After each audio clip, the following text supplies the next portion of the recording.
The British flag is called the butcher's apron because it's draped in blood. Imagine growing up in a place where this was your reality.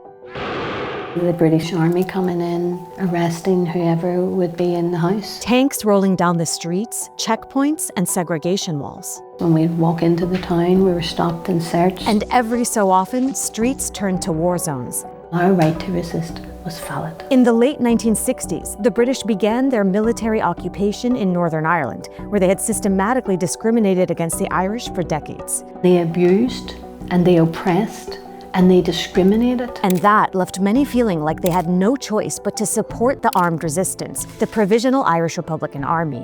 One of the greatest things that I can say that I was an IRA volunteer.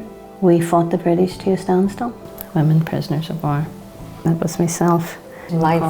What a fate to be resigned to. I met up with Martina in Derry to find out why she joined the IRA as a teenager and how she went from prison to politics. She also told me how the Irish struggle inspires her solidarity with others around the world today. The British government, they have described Nelson Mandela as a terrorist. They describe the Palestinians as a terrorist. We're in good company. That's me cutting the cloth. And what is the cloth used for? That's cloth going into Molotov cocktails. Everybody had a part to play. No one was too young or too old to do something. My role was to cut up cloths. Martina was just 6 years old at the start of a period of violence in British-ruled Northern Ireland known as the Troubles. Bloody fighting had broken out between pro-British paramilitaries and the British state on one side, and on the other, Irish Republicans who wanted to end British rule and reunite Ireland. That's because in the early 1920s, after centuries of colonization, Britain had conceded to Irish independence while also partitioning the island and carving out a new country with a Protestant majority, Northern Ireland. And there, Irish Catholics like Martina's family were denied equal rights in voting, employment, housing, and had their language suppressed by the British state. I was acutely aware of a wrong being done, but I couldn't really, as a child, we couldn't really articulate it. It was basic civil rights that people were looking for here. The civil rights movement, their marches were declared illegal. Then they savagely beat the marchers. By the early 1970s, new British laws targeting Irish nationalists allowed for imprisonment without trial. There were hundreds of people put in jail, and they used every tool in their arsenal to ensure that the nationalist community would keep their heads down. To this day, the city of Derry is a stronghold of Irish resistance against British rule. And during the Troubles, Derry became globally known because of one particular event, the Bloody Sunday Massacre. That's when British forces killed 14 peaceful Irish civil rights protesters. So that was the conditions upon which I grew up in and knew that this state that we lived in was not for change, and I wasn't for turning away. Membership and support of the IRA surged after Bloody Sunday. We need the wee fellas to keep them out. Keep who out? The army. Should have been there on Bloody Sunday. There wouldn't have been so many dead. By the 1980s, Martina joined the fight. The people that were under attack wanted to be defended and needed to be defended. Even though you were a teenager, you joined. Yeah. Our right to resist was valid. As British repression grew, the IRA intensified their attacks. They carried out a series of bombings and shootings, including on mainland UK. And leaders of the Sinn Féin political party often defended the IRA's actions. We accept as inevitable the deaths of British soldiers in Ireland. When they stop their terrorism in Ireland, then there's no reason for any armed resistance to their rule. Like other volunteers, Martina doesn't share specifics about her time with the IRA in the 1980s. I don't talk about what happened, but I was arrested in Scotland with my closest comrade, Ella O'Dwyer. Along with 3 others, they were sentenced to life in prison for conspiracy to cause explosions. At first, she and Ella were the only female prisoners in an all-male prison in London.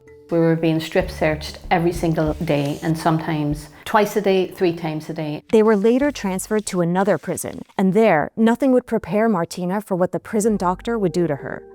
Elle and I called him Dr. Death. Martina says she visited that doctor to treat uterine polyps. He fully sedated her. When she woke up, she was incapacitated and bleeding uncontrollably.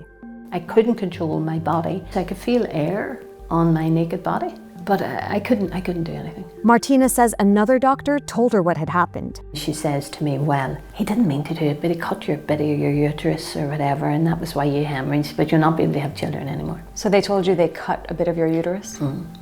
By accident. Do you believe it was an accident? Not at all, it wasn't an accident.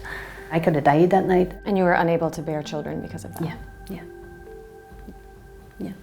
While such incidents have not been well documented, Martina says other prisoners experienced what she did, and degrading strip searches were well documented throughout British prisons at that time. It was a tough period. I had never any plans of seeing myself out of prison. But after 13 years, Martina did see freedom. In 1998, she and Ella became the 200th and 201st prisoners released under the terms of the Good Friday Agreement. That was the landmark peace deal that established a power-sharing government between Irish nationalists and British unionists. And it was negotiated by many of the very same people who had been labeled terrorists. We said there could be no peace settlement until all of the prisoners are free. The agreement was seen around the world as a remarkable feat, and it made Irish reunification a real possibility through a future democratic process. Like many other former IRA volunteers, Martina went on to represent Sinn Féin in government, including in the Northern Ireland and European parliaments. Today, she's an advocate for other anti-colonial struggles around the world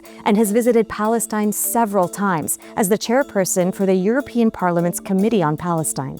If ever there was a place that demonstrated the differentiation between the occupied and the occupier, it is here.